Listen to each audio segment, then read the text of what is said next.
spiked at my last anime convention. So let's talk about staying safe and let's talk about what happened. I was guesting for MegaCon London this past weekend. I was there for 2 days doing meet and greets and panels. If you're at all familiar with the venue, which is the ExCeL London, you may be familiar with the after parties that take place. Specifically, the Fox after parties. The Fox is infamous amongst adult cosplayers who go to stuff like London MCM and also to MegaCon. Mostly due to the fact that the Fox usually hosts unofficial after parties for that convention. Me and my friends all got tickets for the Saturday night after party and decided to go along. Tell me why within the first 2 seconds of turning up to the queue outside the Fox around 9:20 p.m, I had a guy that I'd never met before but seemed friendly with somebody that I did know approach me and try and buy me a drink. I very clearly said I didn't want one, but he ran inside and I just assumed he'd forget. Unfortunately, I was wrong. Because once in the venue and after handing out drink covers to my friends who were already in there, which by the way, we're going to talk about that in a bit because drink covers are a lifesaver, that same guy who was dressed as Johnny Depp from Fear and Loathing in Las Vegas approached me with a double vodka lemonade and was insistent that I take it. I kept saying no. I kept saying like, I'm not, no, I don't need it. It's fine. You have it. You have it. Very insistent, saying I bought it for you. Okay.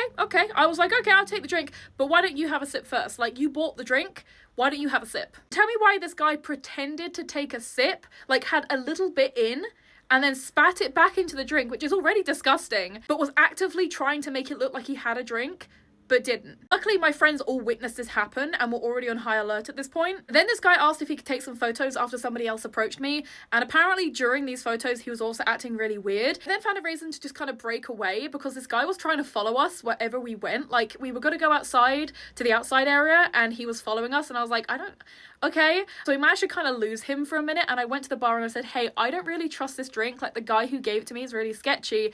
Can you get rid of it for me? And they proceeded to ask what the guy looked like. You might be thinking, Addie, you can't 100% say that it was spiked, and I agree with you, I can't with certainty. But in my opinion, all the behavior up until that point was really, really sketchy at best, or actively deceitful at worst. After that, I bought my own drink, I put my drink cover on top, and as I was heading to the outside area with my friends who had seen all of this go down, the guy goes past me, shoulder barges me really, really hard, like full on, and then does that at me before walking off. And as I found out from the lovely girlies in the bathroom later on that night, this guy had also caused problems for other people, including trying to get up against women, like push his body up against women. So you may be thinking, what can you do as just a regular cosplayer, a regular attendee? What can you do to make it safer for you if you want to go to things like this? Honestly, the main thing that you can do is just buy disposable or reusable drink covers. If you type in reusable or disposable drink covers on Amazon, you will get a lot of results just like this. These are the exact ones that I used and handed out to my friends, and I was able to use them on all the plastic cups that the Fox provided. I do think it needs to become standard that any place that advertises to cosplayers or does after parties has these as standard per drink.